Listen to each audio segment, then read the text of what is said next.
হজরত ঈসা আলাইহিসসালামের জন্মের দিন কি অলৌকিক ঘটনা ঘটেছিল? মরিয়ম আলাইহিসসালাম কিভাবে বিয়ে না করে ঈসা আলাইহিসসালামকে জন্ম দিয়েছিলেন? খুবই চমৎকার একটি ঘটনা আজ আমি আপনাদের বলতে চলেছি, তাই ভিডিওটি শেষ পর্যন্ত দেখতে থাকুন। হজরত মরিয়ম আলাইহিসসালামের পিতার নাম ইমরান এবং মাতার নাম ছিল হান্না। হজরত ইমরান আলাইহিসসালাম হজরত সুলাইমান আলাইহিসসালামের বংশধর ছিলেন এবং ওনার স্ত্রী হান্না হজরত দাউদ আলাইহিসসালামের বংশধর ছিলেন। হজরত ইমরান আলাইহিসসালাম অত্যন্ত ক্ষুধাভীরু এবং পরহেজগার মানুষ ছিলেন।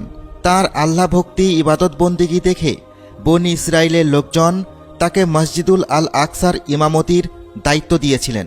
তিনি তার দায়িত্ব নিষ্ঠার সঙ্গে পালন করতেন। হজরত ইমরানের স্ত্রী হান্না নিঃসন্তান ছিলেন। একদিন হঠাৎ ইমরানের স্ত্রী হান্না দেখতে পেল একটি গাছের ডালে একটি পাখি তার বাচ্চাদের আদর সোহাগ করছিল। এই দৃশ্য দেখে হান্নার মনে মাতৃত্ব লাভের তীব্র বাসনা জেগে ওঠে। তাই তিনি আল্লাহ তালার কাছে নেক সন্তানের জন্য দোয়া করলেন। আল্লাহ তালা তাঁর দোয়া কবুল করলেন। আবার হান্না আল্লাহর দরবারে মানত করেছিলেন তিনি তার সন্তানকে বাইতুল মুকাদ্দাসের খেদমতের জন্য ওয়াকফ করে দিবেন। হজরত ইমরান আলাইহিসসালাম ও হান্না দুজনের আশা ছিল পুত্র সন্তান জন্ম নিবে, কিন্তু তাদের আশা ব্যর্থ করে জন্ম নেয় একটি অপরূপ সৌন্দর্যে পরিপূর্ণ কন্যা সন্তান। আর এই কন্যা সন্তানই হল আল্লাহর প্রিয় নবী ও রাসূল হজরত ঈসা আলাইহিসসালামের মাতা হজরত মরিয়ম আলাইহিসসালাম। সেই সময় বনি ইসরায়েলদের মধ্যে একটি নিয়ম প্রচলিত ছিল, যারা বাইতুল মুকাদ্দাস অর্থাৎ মসজিদুল আকসার খেদমতে লিপ্ত হবে তারা কখনো বিবাহ বন্ধনে আবদ্ধ হতে পারবে না, এমনকি দুনিয়াবি কোনো কর্ম সে করতে পারবে না। সবসময় মসজিদের খেদমতে নিয়োজিত থাকত, আল্লাহর ইবাদত বন্দিগিতে মশগুল থাকত। এজন্যই হজরত হান্না ছেলে সন্তানের জন্য আল্লাহর কাছে দোয়া করেছিলেন। তিনি আশায় ছিলেন পুত্র সন্তান জন্ম নিবে, কিন্তু জন্ম হল কন্যা সন্তানের। হান্না তার নামকরণ করলেন মরিয়ম, যার অর্থ খাদিমা অর্থাৎ সেবিকা, কারণ তার জন্মের পূর্বেই মসজিদের সেবায় উৎসর্গ করে দেওয়া হয়েছিল। পবিত্র কোরআনে ঘটনাটি এইভাবে বর্ণনা করা হয়েছে। অতঃপর যখন সে সন্তান প্রসব করল তখন সে বলে উঠল, হে পারওয়ারদিগার, আমি তো মেয়ে সন্তান প্রসব করেছি এবং পুত্র সন্তান তো এই কন্যা সন্তানের মতো নয়। সূরা আল ইমরান আয়াত ৩৬। খ্রিস্টানগণ হজরত ঈসা আলাইহিসসালামের মাতা অর্থাৎ হজরত মরিয়ম আলাইহিসসালামকে মেরি বলে সম্বোধন করে থাকে। মরিয়ম তার মাতৃগর্ভে থাকা অবস্থায় তার পিতার মৃত্যু হয়ে যায়। তার জন্মের পর তার মাতা তাকে বাইতুল মুকাদ্দাসের সকল আলেম ওলিদের নিকট পেশ করেন, যেন তারা মরিয়ম আলাইহিসসালামকে তাদের জেনমায় নিয়ে নেন। তাদের মাঝে হজরত জাকারিয়া আলাইহিসসালামও উপস্থিত ছিলেন। তিনি সেই যুগের নবী ছিলেন। তিনি মরিয়মের সকল দায়িত্ব গ্রহণ করতে চাইলেন, কারণ তার স্ত্রী মরিয়ম আলাইহিসসালামের খালা মা ছিলেন। কিন্তু অন্যান্য আলেমগণ প্রত্যেকেই তার তীব্র বিরোধিতা করেছিলেন। প্রত্যেকেই তার দায়িত্ব গ্রহণ করতে চাচ্ছিলেন। এই সমস্যা সমাধানের জন্য একটি পরিকল্পনা করা হলো। সকল আলেম ওলিগণ যে কলম দিয়ে তাওরাত লিখতেন সেই কলম নদীতে ফেলে দেওয়া হবে এবং যার কলম ভেসে উঠবে সেই পাবে মরিয়ম আলাইহিসসালামের দায়িত্ব। অতঃপর সবাই জর্ডান নদীর তীরে উপস্থিত হন এবং নিজেদের কলম নদীতে ফেলেন। সবার মধ্য থেকে হজরত জাকারিয়া আলাইহিসসালামের কলম ভেসে ওঠে এবং বাকিদের কলম ডুবে যায়। সুতরাং হজরত মরিয়ম আলাইহিসসালামের দায়িত্ব হজরত জাকারিয়া আলাইহিসসালাম পান। হজরত জাকারিয়া আলাইহিসসালামও তার স্ত্রীর তত্ত্বাবধানে মরিয়ম আলাইহিসসালাম যেন খুব দ্রুতই বেড়ে উঠতে লাগল। অন্যান্য বাচ্চাদের তুলনায় তার দৈহিক বৃদ্ধি দ্রুত ছিল।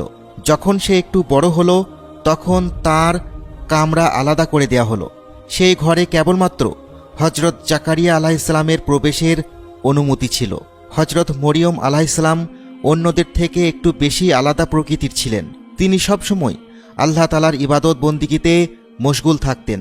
হজরত জাকারিয়া আলাইহিসসালাম যখন মরিয়মের কক্ষে আসতেন তিনি অবাক হয়ে যেতেন, কারণ তার ঘরে সবসময় মৌসুমি ফল ফুল থাকত। তিনি মরিয়মকে জিজ্ঞাসা করলে সে বলতো, এইসব ফলমূল আল্লাহ তাআলার নিকট হতে উপহার পাঠানো হয়েছে। আল্লাহ তাআলার নিকট হজরত মরিয়ম আলাইহিসসালাম একটু বেশি প্রিয় ছিলেন। আল্লাহ তাআলা তাকে তার মুমিন বান্দীদের নিকট অন্তর্ভুক্ত করেছেন।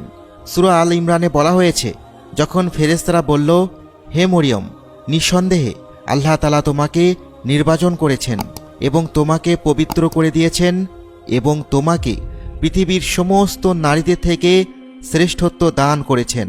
হে মরিয়ম, আনুগত্য করতে থাকো স্বীয় রবের এবং সেজদা করতে থাকো রুকু সেজদাকারীদের সাথে। আয়াত 43। আসলে হজরত মরিয়ম আলাইহিসসালামকে যে কারণে নির্বাচন করা হয়েছিল তার বাস্তবায়ন তখনও বাকি ছিল। হজরত মরিয়ম আলাইহিসসালাম সর্বদাই আল্লাহর ইবাদতে মশগুল থাকতেন। তিনি বনি ইসরায়েলদের মধ্যে সবাই তাকে অত্যন্ত পরহেজগার পাক পবিত্র নারী হিসেবে জানত। তারা সবাই মরিয়ম আলাইহিসসালামকে অনেক শ্রদ্ধা করত। অতপর সেই সময় আসলো যখন হজরত জিব্রাইল আলাইহিসসালাম মরিয়ম আলাইহিসসালামের নিকট আগমন করল। তিনি একজন পুরুষের বেশে উপস্থিত হলেন। নিজের কক্ষে পরপুরুষকে দেখে হজরত মরিয়ম আলাইহিসসালাম আতঙ্কিত হয়ে পড়লেন। সে জিব্রাইল আলাইহিসসালামকে উদ্দেশ্য করে বললেন, আল্লাহর ওয়াস্তে আমি আপনার নিকট হতে আশ্রয় কামনা করছি। জিব্রাইল আলাইহিসসালাম তাকে সান্ত্বনা দিয়ে বললেন, আমি তোমার পালনকর্তার পক্ষ হতে এসেছি যেন তোমাকে একটি পাক পবিত্র সন্তান দেয়া হয়। হজরত মরিয়ম আলাইহিসসালাম অবাক হয়ে গেলেন এবং বললেন, একজন অবিবাহিতা নারী কিভাবে সন্তান ধারণ করতে পারে? আমাকে এখনো পর্যন্ত কোনো পুরুষ স্পর্শ করেনি এবং আমি কোনো খারাপ চরিত্রের নারী নই। জিব্রাইল আলাইহিসসালাম বললেন, তোমার সৃষ্টিকর্তার নিকট এ বড়ই সহজ কাজ। এই কাজটি এজন্য করা হবে কারণ এই সন্তানকে মানুষের নিকট নিদর্শন হিসেবে প্রেরণ করা হবে এবং আল্লাহর রহমত হিসেবে পাঠানো হবে। এরপর জিব্রাইল আলাইহিসসালাম মরিয়ম আলাইহিসসালামের মুখে ফুঁ দিয়ে দিলেন। এরপরে তিনি গর্ভবতী হয়ে পড়লেন। তার গর্ভধারণের খবর বনি ইসরায়েলদের মাঝে দ্রুত গতিতে ছড়িয়ে পড়ল। এই জন্য বেশিরভাগ মানুষ হজরত জাকারিয়া আলাইহিসসালামের ঘরে আসা যাওয়া বন্ধ করে দিল। মরিয়মকে দুশ্চরিত্রা নারী বলে অপবাদ দিতে লাগল। এসব দেখে হজরত মরিয়ম আলাইহিসসালাম আর সেখানে অবস্থান করলেন না। তিনি বাইতুল মুকাদ্দাস থেকে বের হয়ে গেলেন। সেই অঞ্চল থেকে বহু দূরে এক গুহার নিকট গিয়ে আশ্রয় নিলেন। সেখানেই তার দিন কাটতে লাগল। একদিন হঠাৎ তার তীব্র প্রসব বেদনা শুরু হলো। তিনি একটি গাছ ধরে বসে পড়লেন। এই গাছটি সাধারণ কোনো গাছ ছিল না। যখন মরিয়ম আলাইহিসসালামের ক্ষুধা লাগত, এই গাছটি ধরে ঝাঁকালেই হরেক রকম ফল নিচে পড়ত। হজরত মরিয়ম আলাইহিসসালামের প্রসব বেদনা তীব্রতর হচ্ছিল।